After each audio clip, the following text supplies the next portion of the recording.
बिस्मिल्लाहिर्रहमानिर्रहीम। अस्सलाम वालेकुम नाज़रीन इकराम, मैं हूं मखदूम शहाबुद्दीन और आप देख रहे हैं मेरा फेसबुक और यूट्यूब चैनल। उम्मीद करता हूं आप सब लोग बखैर वाफियत होंगे और जहां भी होंगे अपने अहले खाना समेत खुश भी होंगे और महफूज भी।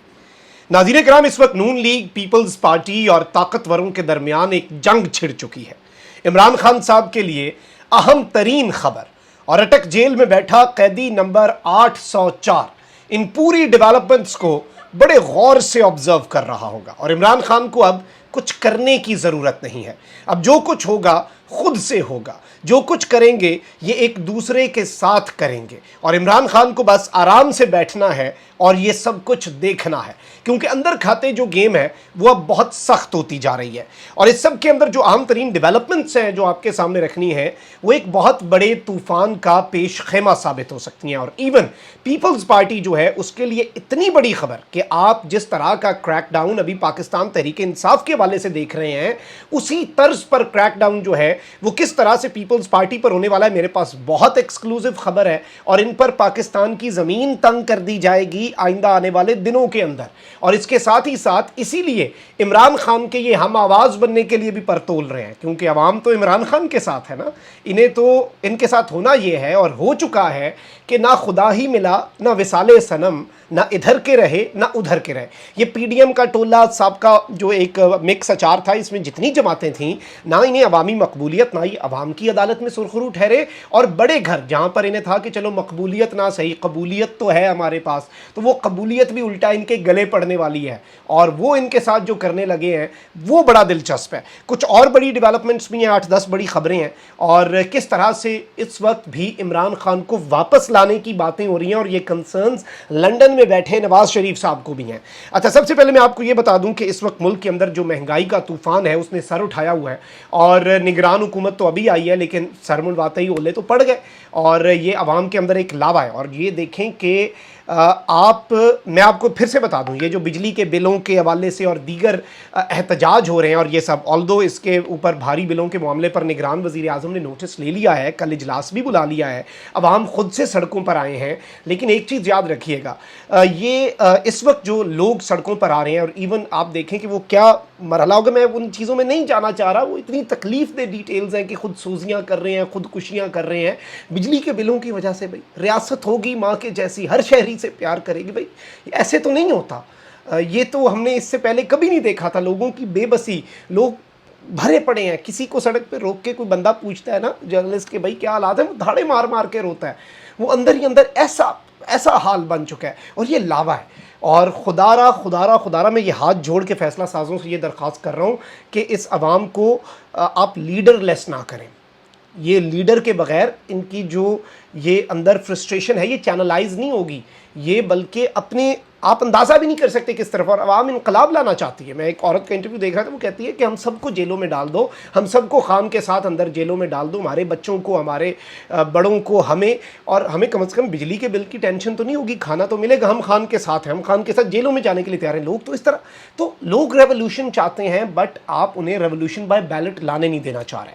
और रेवोल्यूशन जो है वो समझ नहीं आ रही लोगों को, लेकिन रेवोल्यूशन जो है वो वो अपना रास्ता बनाती है। आप उन्हें खुदारा सॉफ्ट रेवोल्यूशन लाने दें, खुदारा रेवोल्यूशन बाय बैलेट, इनकलाब बजरिया वोट जो है वो लाने दें, चीज़ें हल होती जाएंगी और ये नोटिसेस और ये सारे मामलात काम नहीं आएंगे। इस वक्त अभी भी आप देख लें, इमरान खान साहब के खिलाफ हर मुमकिन कदम उठाया जा रहा है। 9 मई के वाक़यात हो जाएं या दीगर चीज़ें हो जाएं, एक केस में ज़मानत के चांस होते हैं तो दूसरे में गिरफ्तारियाँ डल जाती हैं। साइफर का मामला आपके सामने, इवन अब बात फैज़ हमीद की गिरफ्तारी तक जा रही है, बाजवा साहब तक बात चली जानी है। बाजवा साहब तो रेड लाइन है ना पूरी कौम की, लेकिन चलें, बाजवा साहब जो हैं वो कौन था, कि जो असल में वो कौन था, जो अरशद शरीफ शहीद ने सवाल पूछा था उसका जो जवाब है उस तक बात जानी है और ये सब कुछ कौम ने देखना। लेकिन अवाम गरीब का पुरसाने हाल कौन है। अब कुछ डेवलपमेंट्स में आपको बता दूँ, इंसदाद दहशतगर्दी अदालत ने जिना हाउस हमला और जलाओ घिराव केस में खदीजा शाह, सनम जावेद, तैयबा राजा और दीगर को दोबारा शामिल तफ्तीश करने की दरख्वास्त मंजूर कर ली है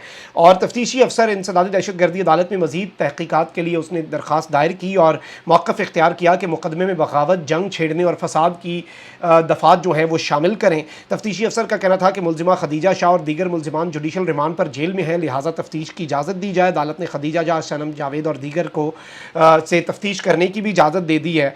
और एक जानिब तो अब जियो न्यूज़ जो है वो क्या रिपोर्ट कर रहा है, वो कह रहा है कि वफाकी तहकीकाती एजेंसी की 3 रुकनी टीम ने अटक जेल में कैद साबिक़ वज़ीर आज़म और पाकिस्तान तहरीक इंसाफ के चेयरमैन इमरान खान साहब से साइफर केस से मुतल्लिक तहकीकात की हैं। ज़राए के मुताबिक FIA ने जेल में PTI के चेयरमैन से 1 घंटे तक पूछगछ की है और FIA टीम ने इमरान खान साहब से साइफर गुम होने से मुतल्लिक सवालात किए और उन्होंने टीम के सामने खुफिया मरासला गुम करने का एक मरतबा फिर एतराफ़ किया कि उनसे गुम हो गया। अब ये जियो का वर्जन है। खान साहब के लॉयर्स जो हैं उन्हें खान साहब तक एक्सेस दिया जाए ताकि हमें भी पता चल सके कि खान साहब का इन तहकीकात के अंदर मौक़िफ़ क्या है। उसके बाद हम आई थिंक कि ज़्यादा बेहतर अंदाज में चीज़ें समझ सकेंगे। ऑब्वियसली ये स्टोरी जियो की तरफ से अदा सैयद साहब ने रिपोर्ट की है, उनके पास FIA की तरफ से ये बात तो आई होगी लाजमी तौर पे, लेकिन इस वक्त ज़ाहिर बात है दोनों साइड्स का मौक़िफ़ जान के ही पता चलेगा कि खान साहब ने क्या एतराफ़ किया और क्या नहीं किया। और FIA की टीम की क़यादत जो है वो डिप्टी डायरेक्टर अयाज़ खान कर रहे हैं और इससे पहले आपको पता है कि असद उमर साहब की इसके ऊपर ज़मानत है।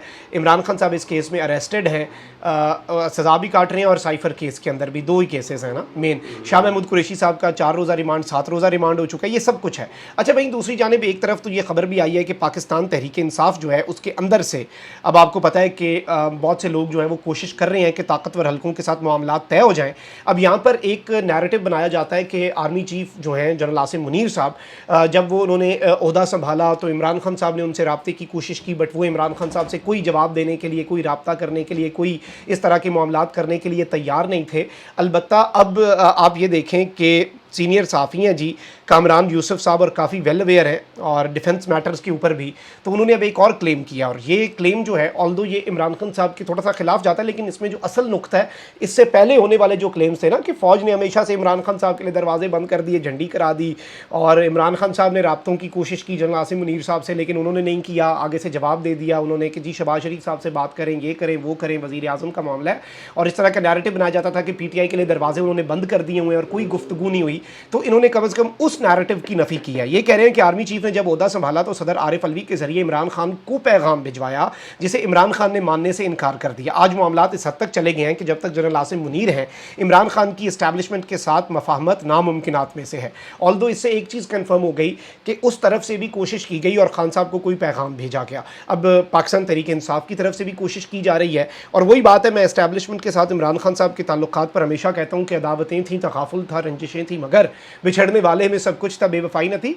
किसी भी सूरत इमरान खान साहब को अब ये नहीं करना चाहिए और ऐसी उम्मीद भी इमरान खान साहब ने नहीं लगाई हुई और ना ही लगानी चाहिए PTI के किसी सपोर्टर को कि फ़ौज PTI के हक़ में जी गेम पलट दे। फ़ौज का किरदार अपना आइन के मुताबिक रहे, इसी तरह से मुल्क तरक्की करेगा, लेकिन जो एक कम्युनिकेशन गैप है वो ज़रूर फिल होना चाहिए। लेकिन अब वहीं पर आपको पता है कि स्पॉयलर्स भी होते हैं और परवेज़ खटक साहब जो हैं उन्होंने नया दावा कर दिया है कि इमरान खान साहब जो हैं वो फ़ौज के ख़िलाफ़ इनकलाब लाना चाहते थे। जनरल बाजवा ने हमारा बहुत साथ दिया, लेकिन आखिर में जनरल बाजवा साहब जो हैं उन्होंने हाथ खड़े कर दिए और इस सब के अंदर इन्होंने कहा कि इलेक्शन के लिए जनरल फैज़ और कमर बाजवा ने माहौल बनाया, लेकिन इमरान खान नहीं माने। जनरल बाजवा ने कहा कि शहबाज शरीफ लिख कर देंगे कि असम्बली तहलील होगी। उन्होंने इमरान खान को कहा धरना ख़त्म करो, लेकिन इमरान खान साहब नहीं माने और अब इल्ज़ामात इन्हें याद आ रहे हैं। अगर इमरान खान साहब फ़ौज के खिलाफ इनकलाब लाना चाहते थे और आप फ़ौज के इतने सगे थे तो आप इतना अरसा इमरान खान साहब के साथ क्यों जुड़े रहे और एंड पे आपने जो गेम्स की हैं वो भी सबके सामने हैं। और ज़ाहिर बात है इस वक्त एक चीज़ ये इदारों को समझनी चाहिए कि इदारों को कम से कम इस चीज़ की पहचान कर लेनी चाहिए कि कौन उनका हकीकत में मुखलिस है, कौन उनके साथ है और कौन सिर्फ और सिर्फ अपॉर्चुनिस्ट हैं। और आप ये देखें कि इस वक्त का जो हुक्मरान टोला है या इनके जो हामी साफ़ी हैं ये 1 मिनट भी नहीं लगाएंगे, इस्टेब्लिशमेंट पर चढ़ दौड़ेंगे और उसकी तैयारी भी हो गई है। आप ये देखें कि जावेद लतीफ़ साहब ने स्टेटमेंट दी कि नवाज़ शरीफ की वापसी में रोड़े अटकाए जा रहे हैं। रोड़े कौन अटका सकता है? निगरान हुकूमत। निगरान हुकूमत क्या है? रोड़े कौन अटका सकता है? मुल्क के अंदर निज़ाम के बागडोर जो है वो किसके हाथ में है या किसकी चलती है? कौन आप कह लें कि जिसके पास कौन है, जिसके पास असल में इख्तियार है, ये सबको पता है। तो ज़ाहिर बात है ये एलिगेशन उन्हीं पर है कि वो रोड़े अटका रहे हैं। नवाज़ शरीफ साहब एक मरतबा फिर एंटी एस्टैब्लिशमेंट बयानिया, चाहे वो एंटी फैज़ हो, एंटी बाजवा हो, वो भी ले आए हैं मार्केट के अंदर। और अब आप ये देखें कि अयाज सादिक साहब ने एक तड़ी लगाई। अब ये तड़ी पता नहीं किसके लिए है कि PTI को लाने की बात करने वालों पर ज़मीन तंग कर देंगे। मतलब अभी भी एक ऐसे वक्त पर जब ये कहा जा रहा है कि PTI के लिए कोई कम बैक नहीं है, वो कौन से कंसर्न्स हैं, वो कौन से खदशात हैं पाकिस्तान मुस्लिम लीग नवाज़ को, बिलखुसूस लंदन में बैठे नवाज़ ग्रुप को, अयाज सादिक साहब ने जो ये बात कही है, इससे पहले जावेद लतीफ़ साहब करते रहे, अब अयाज सादिक साहब ने कर दी कि जी पीटीआई को लाने की बात करने वालों पर ज़मीन तंग कर देंगे। यानी इस वक्त कोई है जो पीटीआई को लाने की बात कर रहा है? ये सवाल बड़ा इंपॉर्टेंट है। नून लीग को अपने कंसर्न्स हैं, लेकिन सबसे बड़ी गेम पीपल्स पार्टी के साथ हो रही है। और जिस तरह से JUI के जो हाफिज़ हमदुल्ला हैं, जो कि PDM के तर्जुमान, उन्होंने भी कहा कि जो चेयरमैन PTI का बयानिया है वही पीपल्स पार्टी का होगा। पीपल्स पार्टी ने अब नून लीग तो अभी कह रही है ना कि फरवरी में इंतखाबात होने चाहिए, जल्दी जल्दी हल्का बंदियाँ करवा लें, JUI भी उसी पे है। पीपल्स पार्टी अब उसके खिलाफ बाज़ाब्ता तौर पर खड़ी हो गई और पीपल्स पार्टी ने कहा कि हम 90 दिन में इंतखाबात, यानी बिल्कुल जो इमरान खान का मुतालबा है, जो पाकिस्तान तहरीक इंसाफ का मुतालबा है, पीपल्स पार्टी उस पर जा रही है। क्योंकि पीपल्स पार्टी के हवाले से एक बहुत बड़ी खबर सामने आई है और साफ़ी हैं जी असनात मलिक, उन्होंने बेसिकली एक बहुत बड़ा क्लेम किया है कि पीपल्स पार्टी की बारी आ रही है और एक पक्की खबर है कि पीपल्स पार्टी के खिलाफ क्रैकडाउन जो है वो होने वाला है और पीपल्स पार्टी के दर्जनों लोगों के नाम जो हैं वो ऑलरेडी नो फ्लाई लिस्ट में डाल दिए गए हैं। अब निगरान हुकूमत है और निगरानी हो रही है, लेकिन जाहिर बात है आपको पता है कि चीज़ें कहाँ से, स्ट्रिंग्स कहाँ से पुल होती हैं और कौन चीज़ों को इस तरह ऑपरेट कर रहा होता है।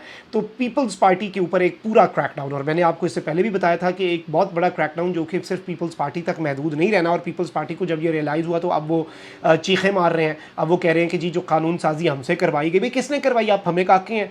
और कहते हैं कि वो कानून साजी अब हमारे खिलाफ इस्तेमाल होगी। काउंसिल ऑफ कॉमन इंटरेस्ट में मुश्तरका मफादात काउंसिल के अंदर आपने मरदमशुमारी अप्रूव कर दी वज़ीर आला सिंध ने, और अब आप कह रहे हैं कि जी वज़ीर आला सिंध को नहीं जाना चाहिए था वहाँ पे। और अब आप सवाल उठा रहे हैं जो PTI उठाती थी कि पंजाब और खैबर पख्तूनख्वा के वज़राए आला तो है ही निगरान, वो आवाम की नुमाइंदगी किस तरह से कर सकते हैं। ये सारी चीज़ें आवाम को याद है, लेकिन पीपल्स पार्टी को अब समझ लग चुकी है कि उनके खिलाफ होने वाला क्रैकडाउन। और ये खबर अगर मेरे व्यूअर्स जो हमें रेगुलरली सुनते हैं उन्हें मैं तकरीबन 2 हफ्ते पहले ये खबर दे चुका हूँ आपको कि एक क्रैकडाउन होगा। बहुत से ऐसे लोग होंगे पार्टियों के अंदर, इवन नून लीग तक ये बात आनी है, उन्हें अभी नहीं समझ लग रही। और वही बात है, लगेगी आग तो आएंगे घर सभी जद में। यहाँ पे सिर्फ हमारा मकान थोड़ी है और मैं आज जद पे अगर हूँ तो खुशगुमान ना हो, चिराग सबके बुझेंगे, हवा किसी की नहीं। पीपल्स पार्टी से अब ये पीपल्स पार्टी तक बात आएगी, ये हवा आएगी और उसके बाद ये नून लीग तक भी आनी है। और नून लीग के पास फिर अवामी सपोर्ट भी नहीं होगी। खान के पास तो कम से कम अवामी सपोर्ट थी ना, और है, आपके पास तो वो भी नहीं है। अब आपको समझ नहीं आ रही, अब ये डूबते को तिनके का सहारा, पीपल्स पार्टी को इमरान खान का सहारा, ये भी याद रख लें। ये खबर और तज्जिया दोनों आप रख लें, आने वाले दिनों में आप देखिएगा। और मैंने जो खबर आपको 2 हफ्ते पहले दी थी, अब उसकी तस्दीक ये बाकी सारे साफ़ी कर रहे हैं कि पीपल्स पार्टी के लोगों के ऑलरेडी नाम जो है वो नो फ्लाई लिस्ट में डाल दिए गए हैं। फड्डा पड़ चुका है। और वो जो एक मैंने मंजर कशी की थी ना कि एक कमरा है जिसमें गोल मेज़ लगा हुआ है और सारे इमरान खान के खिलाफ मनसूबा बना रहे हैं, लेकिन कोई किसी पर ट्रस्ट नहीं कर रहा और सब ने अपनी अपनी बंदूकें निकाल के एक दूसरे के इधर माथे के ऊपर रख ली हुई है। No one is ready to trust the other. और इस सब के अंदर PTI ने कोशिशें शुरू कर दी हैं कि हम अपने मामलात दुरुस्त करें। PTI के एस्टैब्लिशमेंट के साथ मामलात वो नहीं भी होते, हालात ठीक नहीं भी होते, लेकिन यहाँ पे गेम ज़रूर पड़नी है। और मैंने जो खबर दी थी कि जी बहुत से लोगों के ऊपर मीडिया पर पाबंदी लगाई जाएगी, पार्टीज़ को कहा जाएगा कि जी आप अपने अपने ये बंदे जो हैं जो करप्ट हैं, इनसे पाकिस्तान की सियासत को साफ़ कर दिया जाए। एक ड्राई क्लीन, एक लॉन्ड्री खोली जाएगी और उसमें सफाइयाँ नहीं होंगी, उसमें लोगों को फारिग किया जाएगा। वो इस तरह की होगी, वो थोड़ी बहुत जिसकी सफाई ज़रूरी हुई उसकी सफाई की जाएगी, बाकियों को उठा के कूड़ेदान में फेंक दिया जाएगा, सियासतदानों को। ऑल्दो ये हक़ अवाम के पास होना चाहिए, अवाम वोट की ताकत से जिसे मर्ज़ी कूड़ेदान में फेंके। असूल की बात करूँगा ना मैं, चाहे वो पीपल्स पार्टी का बंदा हो या नून लीग का या PTI का, अवाम के पास आप लोग जो जमहूर हैं, क्योंकि आइन ये कहता है ना, हमने तो आइन के मुताबिक चलना है। लेकिन ये गेम अंदर खाते पड़ चुकी है। अब जितनी आपको समझ आ चुकी है वो बहुत ज़्यादा है, और बाकी आप समझें और आने वाले दिनों के लिए तैयार हो जाएं और ग्रैब योर पॉपकॉर्न और रेडी रहें, क्योंकि और सीट बेल्ट भी बांध लें। रोलर कोस्टर राइड जो है पाकिस्तान की सियासत में वो शुरू होने वाली है। अनफॉर्चुनेट है क्योंकि आवाम मर रही है, हंसने वाली वैसे बात है कोई नहीं, लेकिन अब इन लोगों को भी जो PTI के लिए बहुत खुश हो रहे थे, they are going to get a taste of their own medicine. अपना बहुत ख्याल रखें। अल्लाह निगहबान। पाकिस्तान जिंदाबाद।